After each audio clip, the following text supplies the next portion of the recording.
Olá, pessoal, tudo bem? Obrigado aí pela participação de vocês. A gente já vai começar o nosso webinar. O Craig Ferry, aqui da Ferryfield, lá de Londres, estão aí com a gente.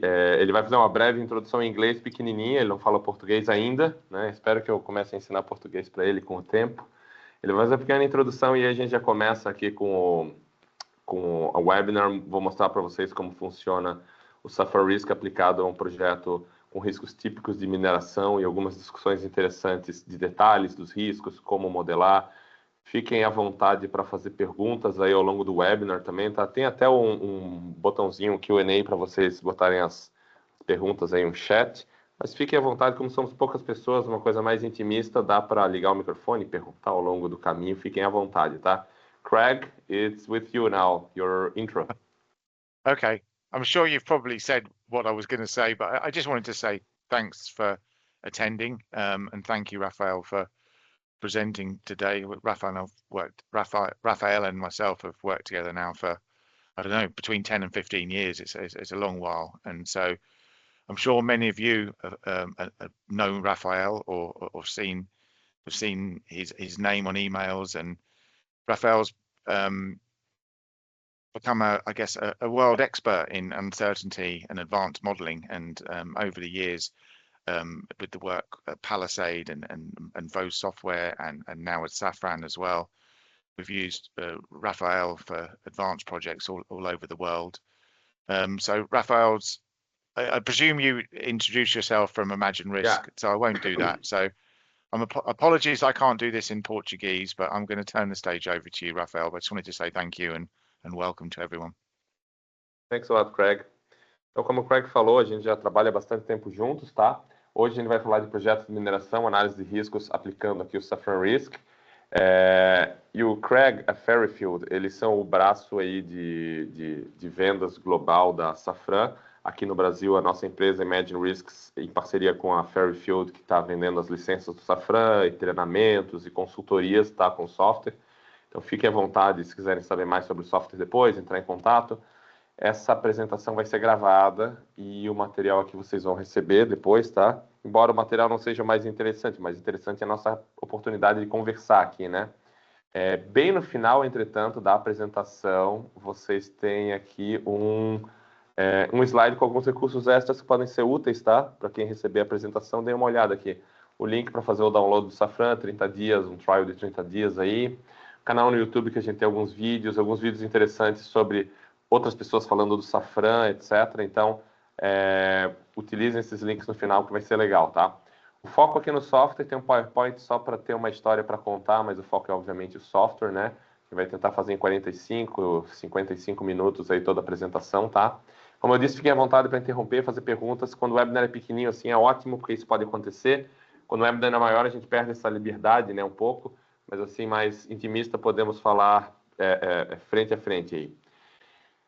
Para quem ainda não me conhece, então, meu nome é Rafael, eu sou engenheiro de formação e venho trabalhando com riscos já desde a minha época de Petrobras, tá? Risco de projeto, risco de cronograma, risco de custo, risco de produção, todo tipo de análise probabilística. Com o tempo eu fui me especializando mais na parte probabilística, né, dos problemas de engenharia e de finanças, tá? Aqui no Brasil eu presto serviços de consultoria, treinamento, também lido com a venda de alguns softwares do mercado, como o Safran Risk, tá? E tento, na medida do possível, fazer esses webinars e programas para trazer para o pessoal, conversar com o pessoal, ver o que o pessoal está fazendo, mostrar um pouco do que pode ser feito, para abrir um pouco o toolbox aí, né? Adicionar ferramentas a quem está no mercado praticando, tá? Só um pouquinho sobre a Safran também, né? A Safran foi fundada na Noruega, tá? Então, eles estão nessa de oil and gas desde o começo lá, e hoje tem clientes aí de mineração, oil and gas, energia, construção, do mundo inteiro usando o Safran Risk para coisas muito diferentes, tá? No Brasil não, né? Organizações aí pelo mundo que usam o Safran, né? Petrobras, Total, Shell, BP, Microsoft, Thales Group, Bechtel, um monte de empresas grandes aí de várias origens, muita de petróleo, né? Pela origem da empresa mesmo. E aqui no Brasil a gente tem algumas consultorias usando a Petrobras, usando também o Safran Risk para suas análises, e empresas grandes estão começando a vir atrás dele, tá? Uma outra coisa interessante do Safran Risk para colocar, que muita gente conhece o Primavera Risk Analysis, que está bem antigo, né? O Primavera Risk Analysis, ele já está sem manutenção, sem development há 10, 12, 13 anos já, né? Acho que 2012 é a última versão. E o time que saiu do Primavera Risk Analysis quando a Oracle comprou a empresa, esse mesmo time é que se juntou com o pessoal do Safran para criar o Safran Risk. Então, todas as coisas boas que a gente estava acostumado a usar do Primavera Risk Analysis estão aqui. As coisas que não eram tão boas, o pessoal mexeu. Acho que tiveram algumas ideias brilhantes e geniais no caminho que implementaram também. Então, a interface do Safran Risk eu acho a melhor de todas, aí, de todos os softwares que eu já usei de risco. Tá? Ele é bem interessante nesse aspecto. A gente vai ver aqui como ele mapeia, como ele faz para ter uma matriz de riscos, para ter um mapa de riscos, em duas interfaces muito simples e conectadas. Tá? Mas vamos lá, pessoal, vamos direto aí pro projeto em si, não vou ficar perdendo tempo aqui falando do software muito, tá? Porque o objetivo é ver isso logo aplicado, né?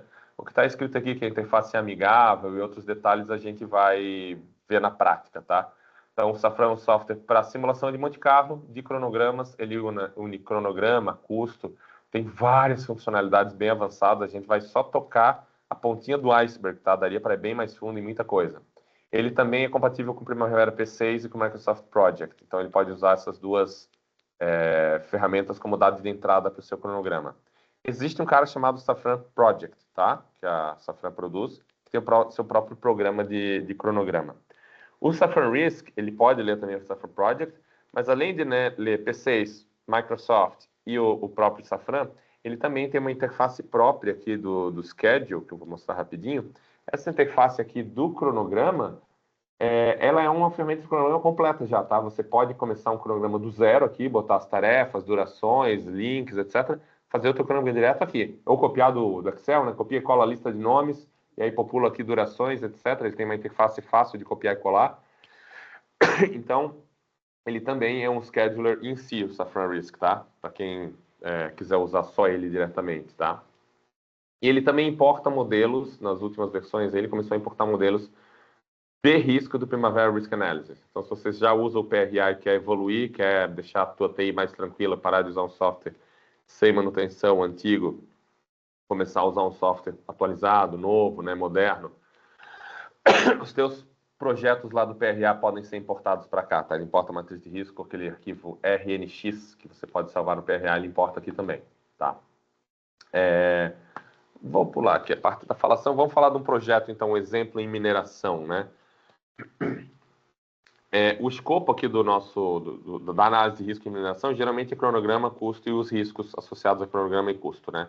Também existe uma análise que a gente pode fazer de valuation do projeto, né? Com opções reais, com preço de commodity volátil, etc. e tal.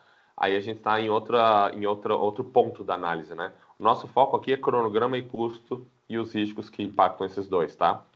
A gente vai estar considerando aqui o planejamento, licenças, procurement, designs de engenharia, construção, instalação, montagem, ligação de energia elétrica, comissionamento de toda a planta. Todo esse processo vai estar no nosso cronograma, tá? O cronograma em si que a gente está usando está aqui, deixa eu até botar ele direitinho na tela aqui. O cronograma que a gente está usando começa com uma fase de planejamento, tá?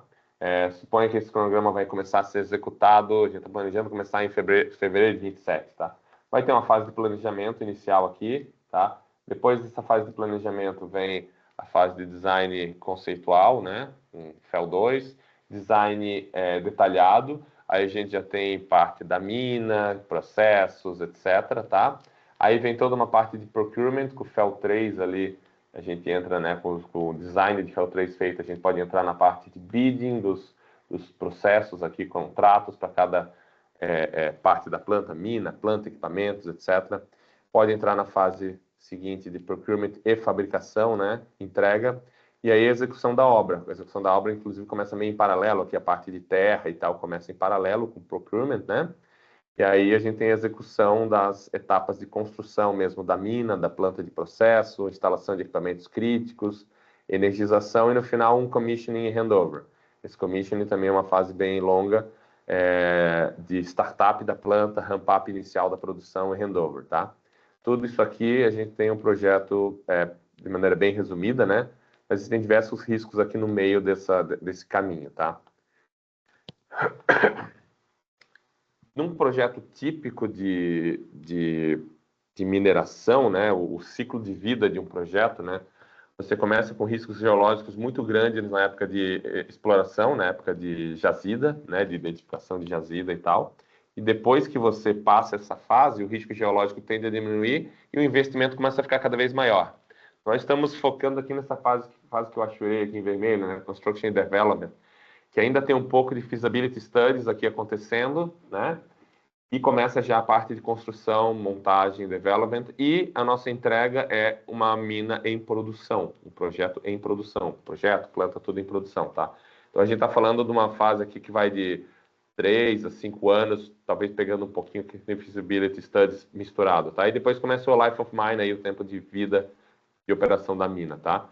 Então a gente está focando nessa parte aqui achurada, que é onde tem cronograma e capex brutal investidos, tá? Depois da fase de produção, você já começa a ter um custo operacional muito alto, mas o capex diminui, né? E você começa a ter a receita desejada, tá? Então qualquer atraso que a gente tenha nessa nossa fase aqui, nosso cronograma é crítico porque você atrasa a tua produção. Isso é muito crítico, né?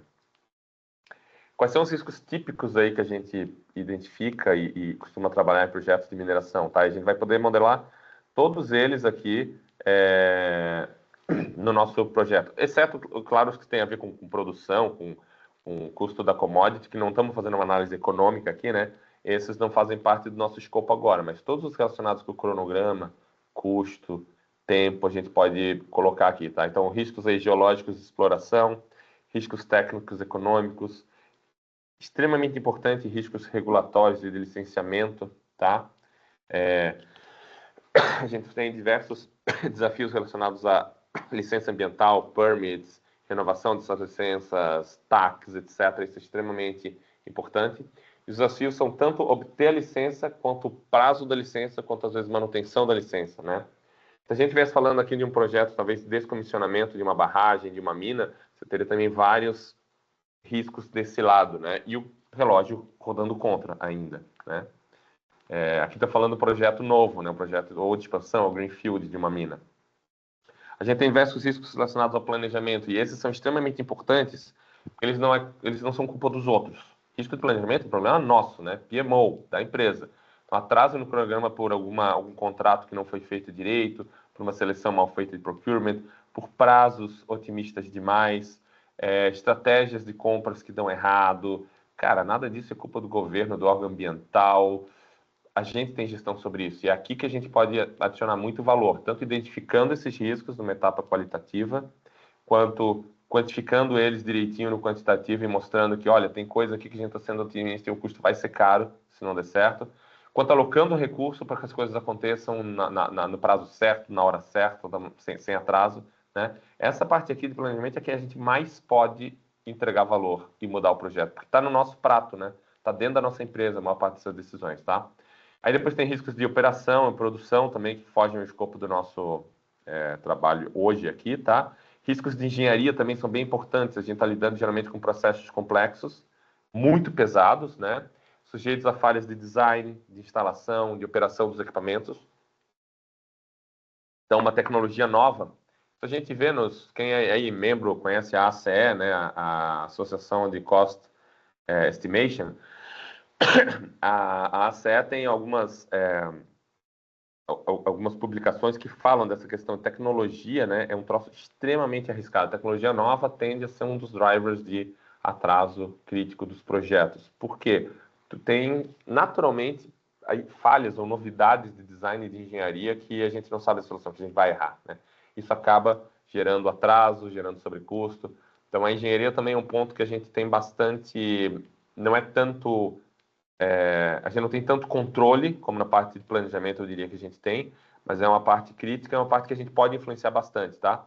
E aí depois riscos aí que eu não vou entrar aqui no mérito do cronograma, mas que também são mega importantes, né? Reputacional, comunidades, risco ambiental, né? Poluição, segurança e saúde do trabalho, tudo isso é extremamente importante, mas foge um pouco aqui do escopo do nosso cronograma. Eu tenho sim o risco aqui de acidente na minha lista de riscos que a gente vai modelar, tá?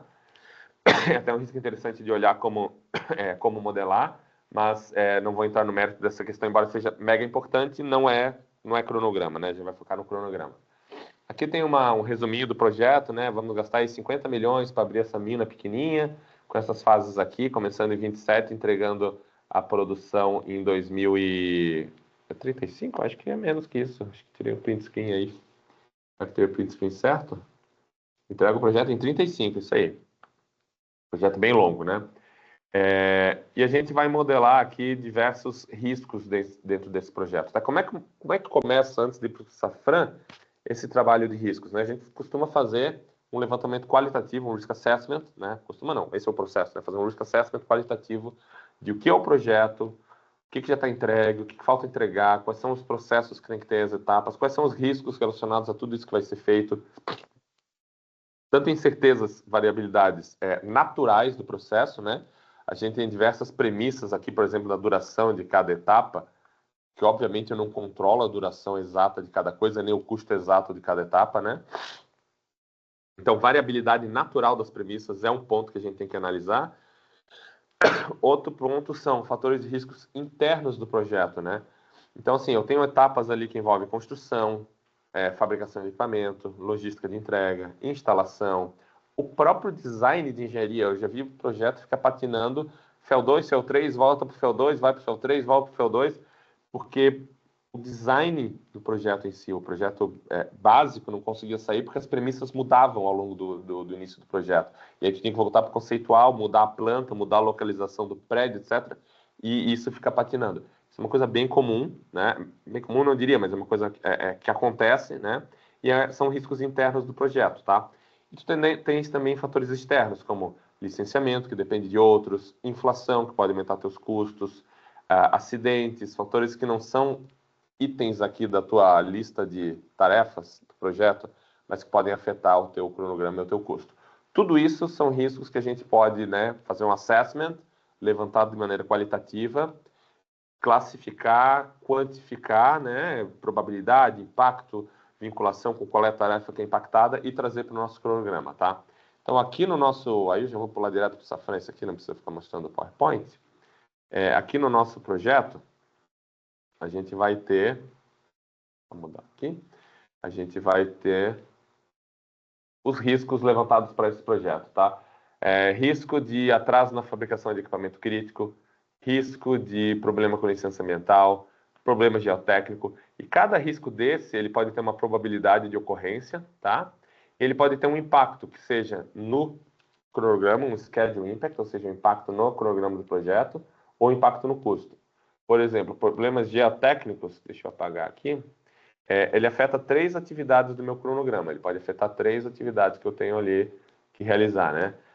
A parte de movimentação de terra, de escavação e de construção e estabilização dos taludes ali dos sistemas, né?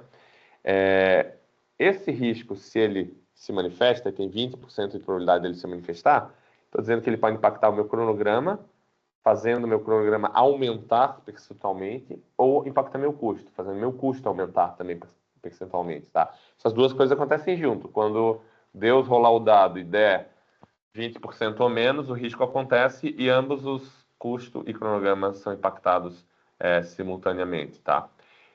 Tem mais uns detalhezinhos que a gente vai falar aqui adiante, mas essas 3 tarefas são impactadas e podem ter o seu custo ou duração aumentando de 20% a 50%. Percebendo que o mínimo já é mais do que só 100% que eu aloquei para a tarefa de duração ou de custo, né? Então, a gente pode ter isso. Eu posso ter outra tarefa, vou pegar aqui, que outro risco, digo, quando ele acontece, por exemplo, risco de segurança no canteiro de obras. Acidentes. Quando acontece algum acidente, eu vou ter um custo entre 0 e 250 mil, quando esse custo é o que eu aloquei de budget para eventuais acidentes ou problemas. Coisas que a gente não quer que aconteça, mas historicamente a gente vê. Para esse risco, eu botei, inclusive, de probabilidade de acontecer. Algum custo eu vou ter. Ou muito próximo de 0, se eu conseguir performar bem aqui com o meu plano de gerenciamento de riscos e tal, mas pode chegar até 250. Aqui eu não estou questionando se vai acontecer. Numa obra grande de 5 anos, a dúvida é quantos acidentes vão acontecer, infelizmente, né? E que sejam poucos e que sejam sem severidade. A maior parte da distribuição está aqui à esquerda. Mas pode ser cauda longa até 250 mil, tá? Então a gente consegue rastrear todos esses riscos aqui que o projeto, né, pode ter e trazer eles de uma matriz de risco para cá. Da onde que vem esses dados, né? Tipicamente, o que a gente faz é tratar isso de maneira qualitativa. Isso termina num plano de tratamento de riscos, num registro de riscos em Excel. E aí, a partir desse Excel, é muito fácil importar para cá os dados, tá? O Safran permite, claro, a gente pode digitar aqui as coisas manualmente, mas ele permite que a gente traga esses riscos de uma planilha em Excel já estruturada. Vou até abrir uma aqui para vocês olharem. A gente consegue estruturar isso em Excel primeiro. Eu sou nativo do Excel antes de usar cronograma ou qualquer coisa, então eu gosto muito de poder trabalhar no Excel primeiro, organizar as ideias e aí importar para o Safran. Ele possui esses templates para importação e exportação de dados e fica muito fácil a gente organizar tudo aqui em Excel primeiro. Então, o ID do risco, descrição, o tipo do risco, ele tem algumas classificações, tá? Ele já traz isso no Excel. Põe aqui a probabilidade vinda lá da tua matriz de riscos e aí a distribuição que a gente está usando para cada um. Com essas informações aqui em Excel, a gente consegue, inclusive, falar pré, pós mitigação, tá tudo aqui. Dá para importar completamente essa matriz de riscos via Excel direto aqui para o Safran, tá? Aí o trabalho fica bem fácil de fazer um depara, né, das planilhas que você já tem para essa planilha de importação e trazer para cá, tá? Existem outros riscos, além desses dois que eu estou olhando aqui, do risco padrão com probabilidade aqui, tá? Existe incerteza de estimativa, que é aquela variabilidade que eu falei mais cedo, né? Então, os riscos, tipicamente, eles estão ou eles são uma variabilidade das suas premissas, ou eles são um risco com probabilidade de impacto, interno ou externo ao teu projeto, tá? Então, esses dois tipos de risco a gente consegue facilmente ali no Safran colocar para dentro da matriz de risco. O risco standard é esse risco que tem probabilidade de impacto. Estimate uncertainty é essa variabilidade, tá? Aí não se fala de probabilidade. Eu tenho riscos aqui, algumas tarefas que têm variabilidade baixa, mais ou menos 10% do que eu estimei, algumas tarefas que são mais complexas e a variabilidade é maior, de menos 5% até mais 25% do que eu estimei, tá? Então, são duas classes de risco que a gente tipicamente usa. Tem outras, tu pode ter risco relacionado ao calendário, se pegar petróleo e gás, offshore, né, perfuração offshore, tem muita influência do clima, né? Se você pegar algum projeto que envolva logística complexa, projeto no meio da Amazônia, né, transportar equipamento depende do clima. Se teu procurement ali, a parte de shipping de equipamentos, cair na época ruim, tu não consegue transportar às vezes porque as barcas não passam no Rio Amazonas, nos rios da região, né? Então, o calendário é relevante. Se tu for trabalhar em um lugar como que tem neve, né? Tu pode ter non-productive time maior no inverno, tá? Por causa da neve. Então, risco de calendário a gente pode modelar também. Risco da existência ou não de uma tarefa. Então, uma tarefa pode pular fora do teu cronograma, por exemplo. Você lida com protótipos, uma tecnologia nova, por exemplo, que você vai ter algumas fases até lançar o final, né? E também incerteza na própria ligação das tarefas, o probabilistic branch, né? Incerteza na conexão das tarefas. Isso aqui o pessoal usa muito, por exemplo, quando está fazendo estratégia de bidding para contratação, né? Dependendo de quantos vendors entram ou não, fazem lance no teu processo licitatório ou não. Isso aqui é bem útil de usar nesse tipo de contexto, tá? Falando em mineração, a gente tem muitos riscos com probabilidade de impacto e tarefas que têm uma variabilidade, às vezes, bastante alta, tá? Então, pelo menos esses dois tipos de risco a gente usa. Além de colocar os riscos aqui, mapear eles individualmente como uma matriz de risco, né? A gente também tem uma interface para dizer quem afeta quem, que é o Risk Mapping. Nesse Risk Mapping, a gente pode pegar tarefa por tarefa ou risco por risco, aqui estão listados em cima todos os riscos do meu projeto, tá? E aí associar qual risco impacta qual tarefa. Por exemplo, do lado esquerdo aqui nós temos as variabilidades, então quase todas as tarefas elas são de variabilidade de baixo risco. Algumas tarefas aqui são a variabilidade eu associei como alto risco, tá? Tarefas mais para baixo aqui, principalmente essa parte de assembly, installation, construction dos equipamentos pesados são tarefas de maior incerteza na sua duração e custo. As outras tarefas eu associei com essa variabilidade mais ou menos 10%. Além de uma variabilidade que cada tarefa pode ter, ou não, né? Eu posso deixar desligado essa variabilidade. Eu posso ter também riscos pontuais, com probabilidade, que afetam ou não cada tarefa. E aí a gente mapeia eles nesse mapa. Essa interface eu considero que foi uma genialidade que o pessoal teve aqui, muito boa, porque tu tens uma interface visual para enxergar os riscos e quem é afetado e como. Então, se eu pegar, por exemplo, aqui, ó, due diligence e estudos ambientais, né? Se eu pegar isso aqui, ele é uma tarefa de baixo risco e ele é afetado por esse item aqui, risco 2, que é problemas de licenças. Risco 2 também afeta os permits preliminares aqui, tá? Quem mais que isso aqui afeta? Se eu selecionar ele, eu posso ver todas as tarefas que são afetadas por esse risco específico. Aí, geotecnia. Agora estou vendo todo mundo que é afetado por esse cara e por geotecnia. Pelos dois, ou por um deles, ou por todos os riscos. Né? É fácil a gente localizar o que a gente quer, verificar se o teu mapeamento está correto ou não. Eu tenho, por exemplo, 2 riscos aqui à esquerda que eles não foram usados em lugar nenhum, isso é de propósito, mas se você enxergar isso no teu modelo, pode ser um erro, é fácil de identificar erros na tua modelagem, tá? Essa etapa de mapear qual risco bate em qual tarefa é super importante, é o cerne do trabalho de risco aqui que a gente está fazendo para simulação, e essa interface ajuda muito a identificar isso, tá? Essa interface também faz algumas outras coisas interessantes. Por exemplo, se eu pegar aqui de novo, Environmental Studies, né? Eu posso olhar aqui embaixo, né, algumas informações dessa tarefa. Deve levar 180 dias, ou seja, 6 meses para executar isso, etc. Quais são os riscos que impactam esse cara? Então, né, é o risco aqui, o risco muito baixo de variabilidade e as permits, né? Aqui eu tenho um resuminho de quais são os riscos que afetam esse cara, tá? A distribuição de cada risco, tanto para cronograma quanto por custo. Então, tanto o custo quanto o cronograma vai ser afetado pela incerteza natural, ali mais ou menos 10%. E no caso de atraso, problemas com licença, isso não afeta meu custo, mas afeta o tempo para obter essa licença, não tem impacto no custo, tá?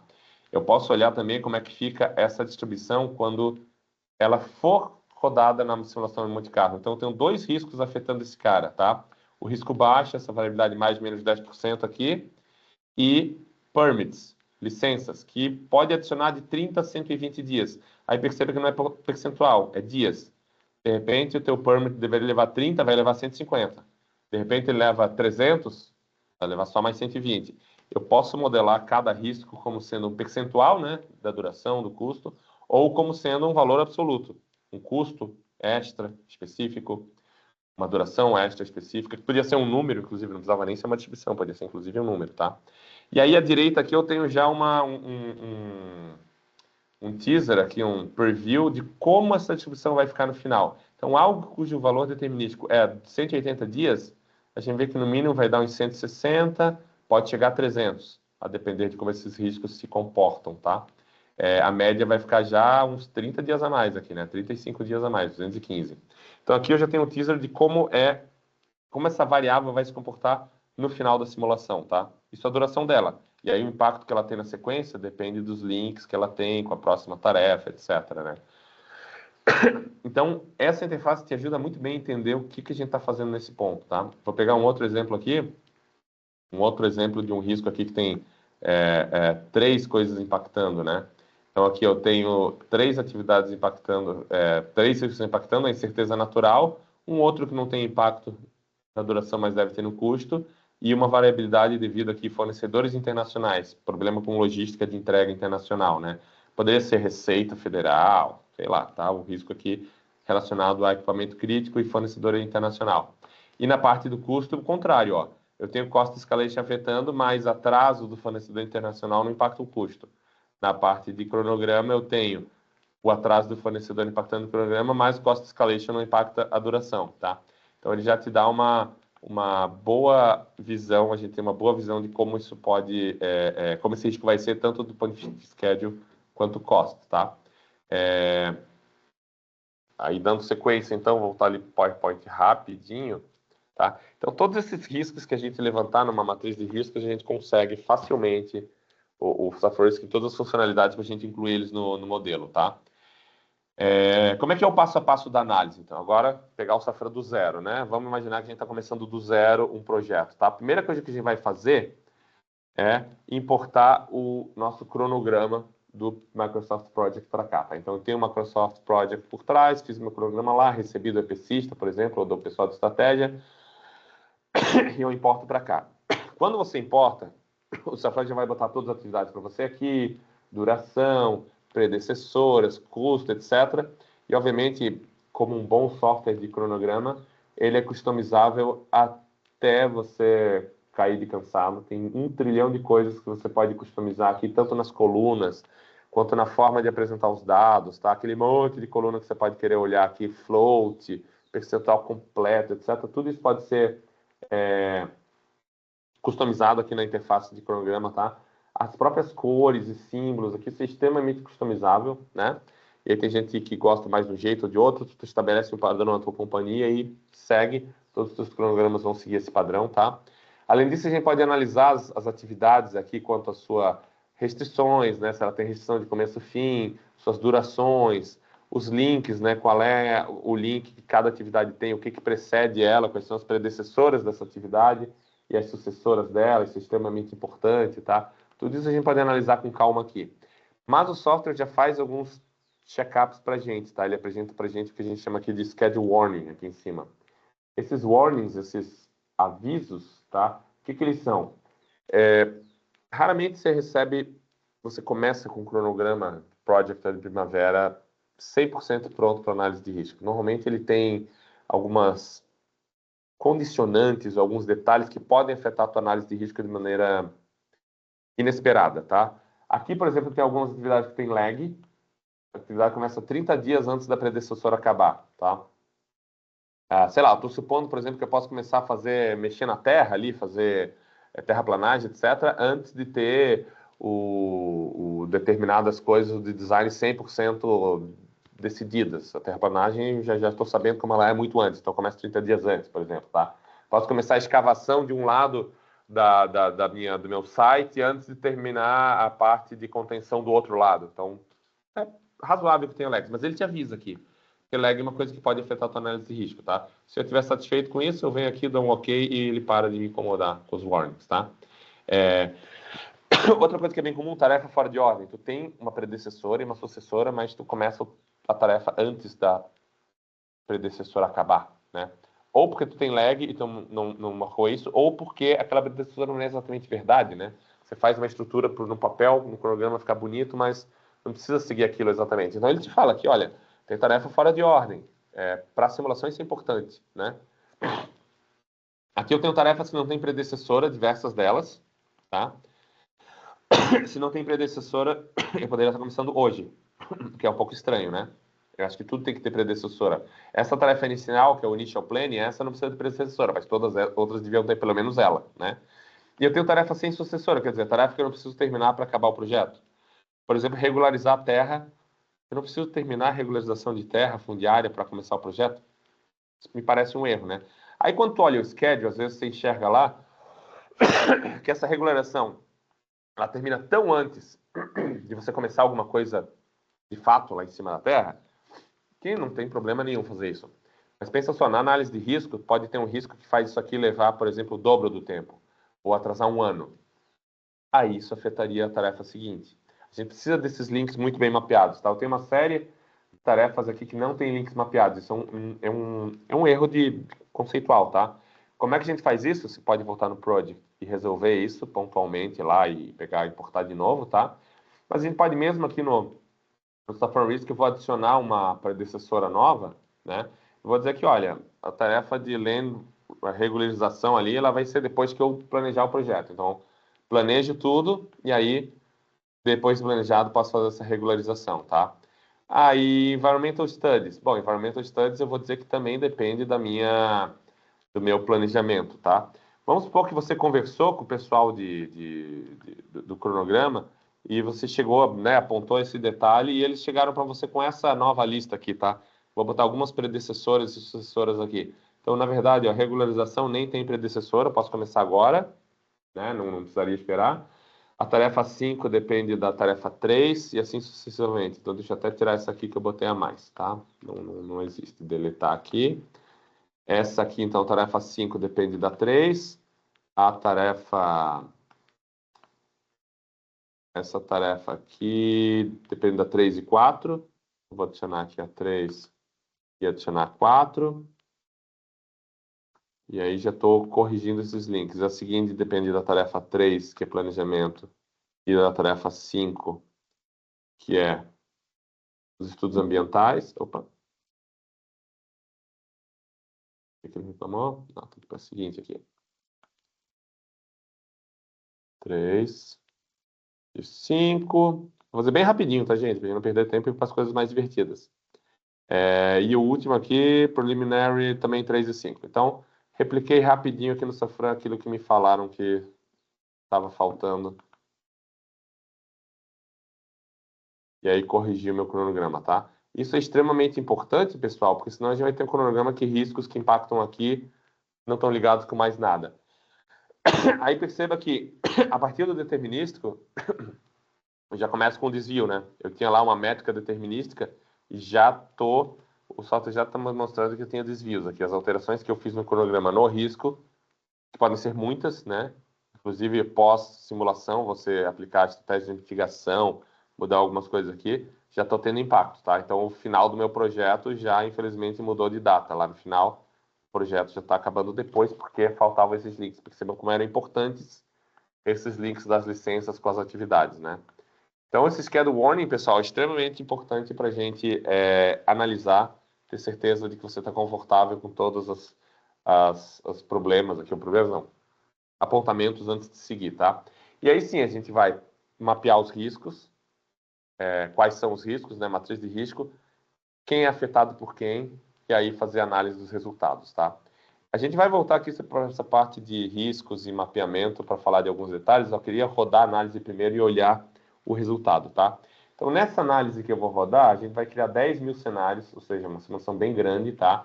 Supostamente demorada, mas o software é bem rápido.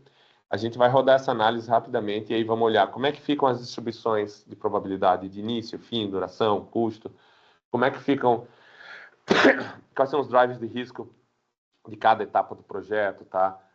Análise de sensibilidade, se eu pudesse ligar, desligar cada risco individualmente, como isso afetaria meu projeto, e algumas outras análises, até um mapa, caminho crítico probabilístico, tá? Uma outra coisa legal que a gente tem aqui é que eu posso ligar ou desligar qualquer risco que eu quiser, para fazer uma análise rápida aqui de sensibilidade, tá? Se eu quiser ligar ou desligar algum risco. Eu posso colocar os riscos na posição pré ou pós-mitigação, ou alguns na pós e alguns na pré. É bem fácil de trabalhar com esses cenários típicos que a gente usa, tá?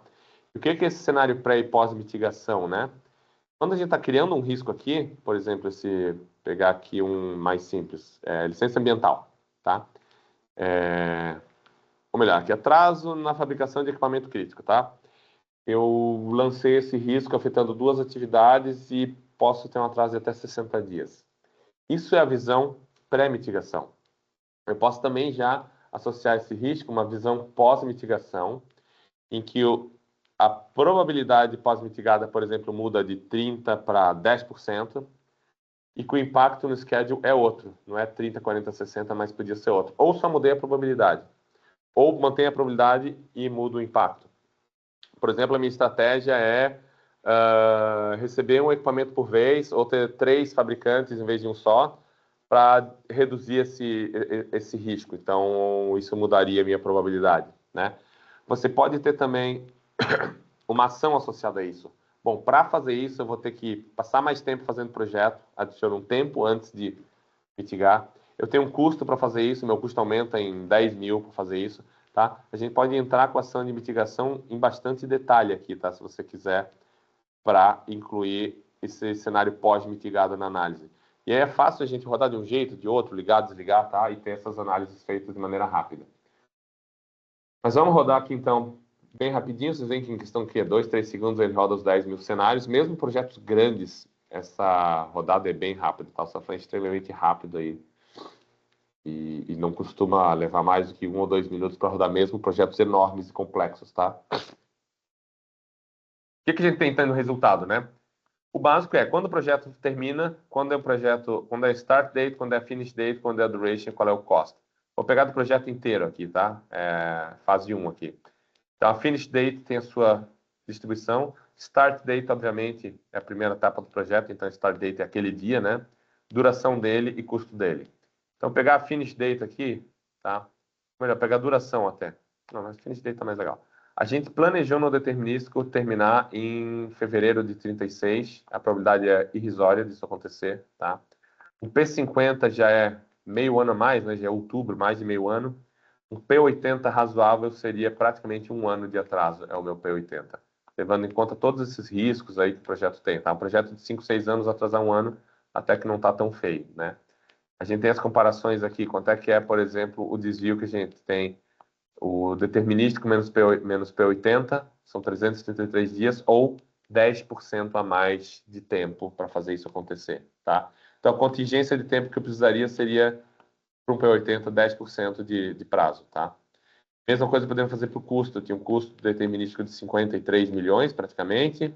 Meu P80 é 55,5. Isso significa que a diferença é 2,5 milhões ou 5% do budget. Tá?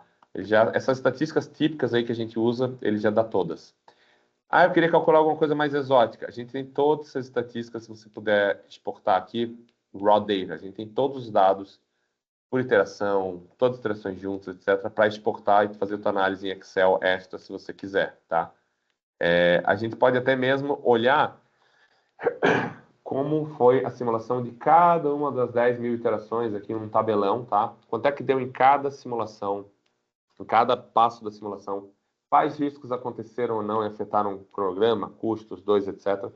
Tem um detalhamento aqui bem sucinto, mas que fala tudo o que aconteceu com o teu projeto. Então, por exemplo, na iteração número 1, a finish date foi junho, atrasou um pouco, né? O custo foi lá em cima, 55 milhões, foi bem alto. Aconteceram esses riscos aqui, ó, o risco 4, risco 5, etc. Teve uma outra iteração aqui, pegar uma mais severa, pegar aqui, qual é que teve mais custo aí? Tá mais cara de todas. Vou pegar uma bem cara aqui, 60 milhões. Aí você vê que um monte de riscos aconteceram, e provavelmente aconteceram com intensidade também, né? Então, os dados são transparentes, tá? A gente tem não só os gráficos aqui bonitinhos, mas também toda a transparência dos resultados para olhar, tá?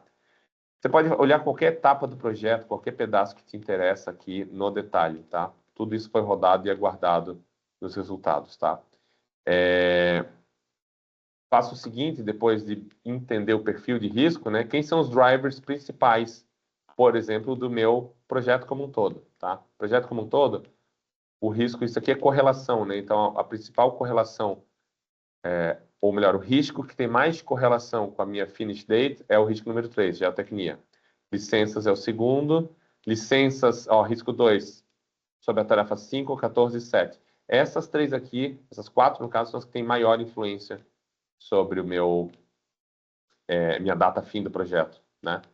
E são coisas que acontecem bem no começo, né? Geotecnia tem a ver com, ele afeta minha fase de construção, né? E se eu fosse falar quais atividades são drivers dessa tarefa final? Aí eu tenho aqui a correlação por atividade, não por risco, tá? Posso fazer isso para finish date, posso fazer isso para o custo, que a estrutura é bem diferente, né, do custo normalmente. Para as atividades eu também posso falar até em criticalidade, quais atividades são críticas, ou seja, elas estão no caminho crítico sempre, né, do meu finish date. E essa análise você pode fazer para qualquer outra parte. Por exemplo, eu vou expandir o meu projeto inteiro e eu queria entender o seguinte, olha, eu quero saber o que é crítico para a fase de procurement. A partir da fase de procurement, alguma coisa acontece, o projeto muda de PMO, sei lá, tem alguma fase importante aqui. O que é importante, então, para a data de entrega do procurement? O que é crítico para o procurement? E aí tem as tarefas específicas dessa atividade, tá? Então, a gente pode ir muito fundo e responder qualquer tipo de pergunta, mesmo complexa, condicional, olhando esses dados, tá? Drivers não é nem a coisa que eu gosto mais, porque mais legal que isso é a gente poder ligar ou desligar os riscos, tá? Então, imagine que a gente pudesse, aqui na nossa análise, ligar ou desligar cada risco desse individualmente e rodar a análise de novo, tá? Essa Sensitivity Analysis, ela faz isso. Vou mandar ele calcular aqui rapidinho. O que ele vai fazer é rodar a tua análise, primeiro com todos os riscos, depois tirando um, tirando outro, ele vai tirando um por vez até descobrir quais são os riscos que mais impactam o teu resultado, tá? Então, aqui eu tenho a minha curva S do projeto, minha distribuição, com todos os riscos ligados. O risco que mais impacta, se eu pudesse desligar ele, eliminar ele completamente, é o risco de licença. Bem típico, né, de mineração. Eu economizaria, em média, aí, na verdade, em P80, meu P80 reduziria em meio ano, 180 dias, se eu pudesse fazer isso acontecer, né? O risco de geotecnia, se eu desligá-lo, ele é ótimo, né, se eu resolver isso, mas o impacto é bem menor, é 50 dias. Variabilidade alta, provavelmente eu não posso nem controlar, tem um impacto um pouco menor. E assim a gente consegue classificar quais os principais riscos que vale a pena a gente dedicar algum tempo, recurso para controlar, corrigir, tá? No lado de custos, a mesma coisa aqui. Deixa eu... Todos aqui. Vou mostrar o tornado no lado de custos. Quais são os riscos que mais têm relacionamento com o custo aqui, tá? Do meu projeto inteiro. Eu posso fazer essa análise também para pedaços, para outras métricas que não a duração, para outras partes que não o projeto inteiro, tá? Então, a gente pode fazer isso de maneira bem detalhada aqui, apresentar o benefício e corrigir, de mitigar cada risco desse, tá? Isso tudo, claro, se você quiser fazer mais no detalhe, né, volta aqui no Project Risks, pega esse desgraçado aqui do risco 2 e vamos botar uma ação de mitigação para ele, com custo, com um impacto diferente, uma probabilidade diferente, vamos fazer isso no detalhe, maravilha. Mas antes mesmo de fazer, eu já sei quais são os 4, 5 riscos que vale a pena a gente bater cabeça, porque vão ter um impacto razoável para mim, tá? Não adianta querer mitigar esses caras aqui de baixo, porque não são eles a causa do problema. Talvez se eu mitigar os outros, esses passem a ser, tá? Essa análise de sensibilidade, ela segue também as recomendações lá, Recommended Practice da ACE, e ela pode ser feita como um single pass ou multiple pass.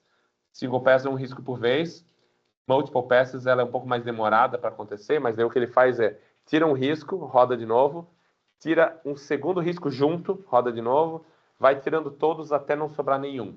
Na multiple pass, a gente tem um efeito cumulativo das mitigações, que também é uma visão interessante, tá? Eu acho até menos interessante, eu prefiro uma visão mais rasa, rápida, para poder implementar o que de verdade dá para fazer, porque tu nunca vai mitigar um risco por completo, eliminar ele, zerar, né? Aquela sensibilidade é uma visão muito extrema, eliminar o risco por completo. Raramente a gente consegue fazer isso. Mas sabendo quem que vale a pena eliminar por completo, tu começa a poder vir aqui e dedicar o teu tempo a discutir o que é possível fazer e implementar isso como uma post-mitigation, tá? Então, essa análise é bem rapidinha, ajuda a gente muito. Tem outras coisas que a gente não vai aprofundar aqui, que são o scatter plot, né, de duração e custo, né, qual a probabilidade de terminar dentro do prazo, ou dentro do custo, ou dentro dos dois, tá, da situação de hoje, né, o que seriam,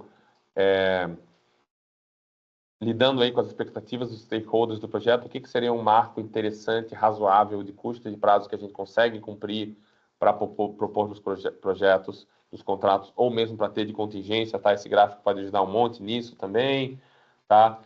Isso aqui também tem norma da ACE de como utilizar isso aqui, ele segue bem certinho, tá? O probabilistic cash flow, como é que fica o cash flow aqui, o determinístico do meu projeto ao longo do tempo, versus a média da simulação. Então, de acordo com a simulação, eu vou acabar gastando de maneira bem diferente, tá? Ou pegar em um P80, né, da simulação, tá? A gente pode pegar isso, se não quiser o gráfico assim, a gente prefere ver o cumulativo, né? Então, o cumulativo e a sua média. Aqui tem, peraí que tem alguma coisa, ele está com a escala errada, eu acho. Ele está com a escala diferente aqui, por isso que está dando fora. Os dois eram para estar bem juntos. Ele está usando duas escalas aqui. Vou fazer por mês aqui.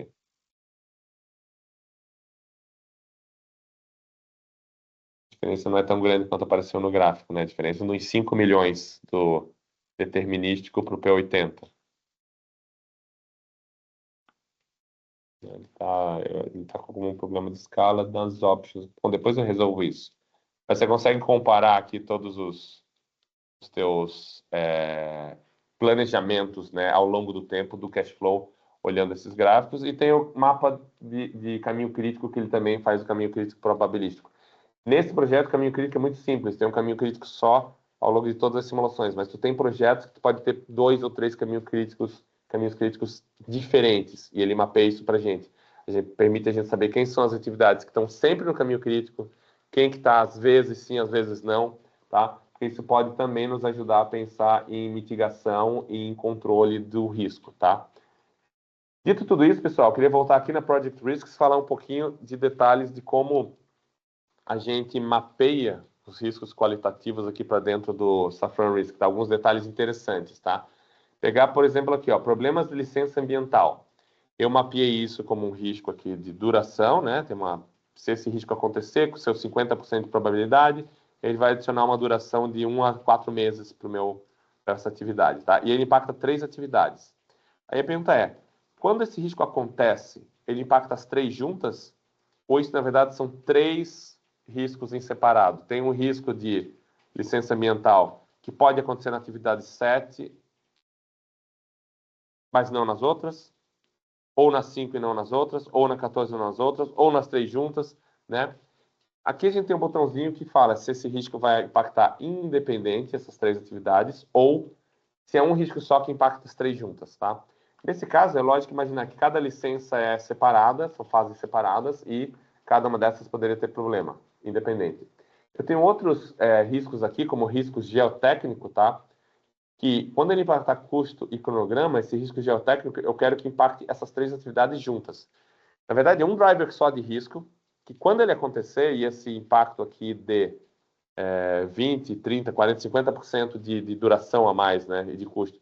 Quando isso acontecer, eu quero que essas 3 atividades sejam mais difíceis. Se o risco geotécnico ali aconteceu, tanto a parte de terraplanagem, quanto de escavação, quanto a parte aqui de taludes, etc., vai ser mais complicada juntas. Então, isso não é um risco que impacta essas atividades de maneira independente, tá? Isso é um risco só, impacta todo mundo junto. Quando impacta todo mundo junto, tem algumas opções a mais aqui, né? Como, por exemplo, isso vai impactar todos esses riscos ou só 1 ou 2 ou 3 deles, né? Maximum off. Eu posso mudar isso aqui. Tem até uma opção aqui avançada que você pode colocar como isso se espalha em cima por esses riscos, tá? Se for o caso, tá? Então, eu estou colocando aqui que aplica para todos eles, tá? Deixa eu ver se tem mais algum aqui interessante desse ponto de vista. Esse aqui também, não, eu queria falar aqui era de acidente. Risco de segurança no canteiro de obra, né? Acidente de trabalho. O que eu fiz? Eu tenho aqui, ó, várias atividades, né? Que podem ser, basicamente, atividades de construção, né? Lá no canteiro de obra, que podem sofrer algum tipo de acidente, tá? A princípio, eu estou dizendo que cada uma dessas tarefas pode ser impactada e o custo é de 0 a 250 mil, caso aconteça. Mas, na verdade, eu gostaria de modelar da seguinte forma, que risco de acidente vai ter, e o que eu vou fazer é, esse custo que vai ser sorteado, eu não sei onde vai ser o acidente, mas esse custo eu vou espalhar ele em todas as atividades. Então, eu tenho essa opção de, ao invés de impactar cada uma delas, eu espalhar. Então, é uma rolada só de dado que o software faz, calcula um número, por exemplo, 200 mil, e aí espalha esse custo por cima das atividades aqui, tá? Isso muda o jeito como você enxerga o cash flow lá na frente, né? Muda o resultado do ponto de vista de cash flow, tá? Ou poderia aplicar em apenas uma delas, ou aplicar em todas elas. Então, assim, a gente chega nesse nível de detalhe para que o custo e a duração fiquem realistas conforme a gente quer representar esse risco, tá? Alguém poderia botar isso aqui, cara, isso aqui impacta a minha entrega final, pronto. Eu ponho na conta do projeto lá no final, essa conta. E aí pronto, podia, né, o risco de acidentes fica todo numa conta só de planejamento, por exemplo, da entrega final. Também seria fácil de modelar, tá? Mas nesse nível de detalhe aqui, agora eu estou espalhando esse custo pelas outras atividades. Então, tem bastante detalhe aqui que a gente pode usar, bastante funcionalidade bem avançada que a gente pode usar para mapear os riscos da maneira correta, tá? E eu nem entrei aqui na parte de risco de calendário, link probabilístico, né, probabilistic branching, tem ainda mais coisas interessantes para a gente botar aí, tá? Feito isso, pessoal, na análise do nosso cronograma, né, eu vou rodar a análise de novo aqui só para atualizar, tá? Depois de analisar tudo, a gente tem que reportar isso, né? Tem que exportar esses dados. Aí tem uma série de maneiras como a gente pode exportar esses dados e apresentar isso para outras pessoas, tá? A maneira mais simples, se você quer 1 ou 2 gráficos, todas as interfaces que a gente tem aqui, a gente pode exportar esse resultado como gráfico, como dados, tá? Ou mesmo copiar direto aqui, copiar e tocar lá no PowerPoint, tá? Facilmente. Mas a maneira mais compacta, assim, por lote, né, de exportar, aqui na aba de analisar, você tem um botãozinho de Report, e você pode escolher fazer um report geral, né? Ele faz alguns relatórios em Excel, em Doc, e ele já apresenta um monte de JPEG com todos os gráficos que poderiam te interessar. Dessa forma, com um cliquezinho, você obtém um report com todos os resultados de uma vez só, não precisa nem pensar, tá? Obviamente, esse report vai ficar meio grande, deixa eu jogar ali em outra pasta aqui só para facilitar a minha vida. Esse report fica meio grande, porque a gente tem um monte de tarefas e um monte de gráficos para fazer, tá? Vou jogar isso aqui no lugar certo. Mas é bom que ele já inclui todas essas coisas numa paulada só, todos esses gráficos. Fica muito fácil de você depois tanto encontrar um gráfico para usar agora, quanto encontrar no futuro. Tá tudo lá guardadinho, tá? Eu vou, só para ser mais rápido, eu não vou botar a parte de custos aqui. Eu não falei de correlação. Eu não falei de módulo de custo. O Safra tem um módulo de custo específico se a gente quiser fazer um modelo, um cost breakdown structure detalhado, tá? Podia ir muito mais fundo aqui na modelagem do que eu fiz nesse webinar rapidão, tá? Mas a ideia era apenas colocar que a gente tem aí funcionalidades suficientes para atender tudo que vocês precisarem, tá? Fiz um reportezinho rápido aqui, ó. Então, estão aqui os gráficos que a gente gerou, tá? Fáceis de utilizar diretamente. Um report aqui em Doc e em XLS com todas as informações aqui do teu projeto e também em Excel com os dados aqui do projeto, de duração, etc. Isso do projeto inteiro. A gente pode pedir para ele botar também para as atividades que a gente quer focar além do projeto como um todo, tá? Vou voltar aqui para o PowerPoint, pessoal. Deixar vocês aqui na página de contato, tá? Entra em contato aí comigo.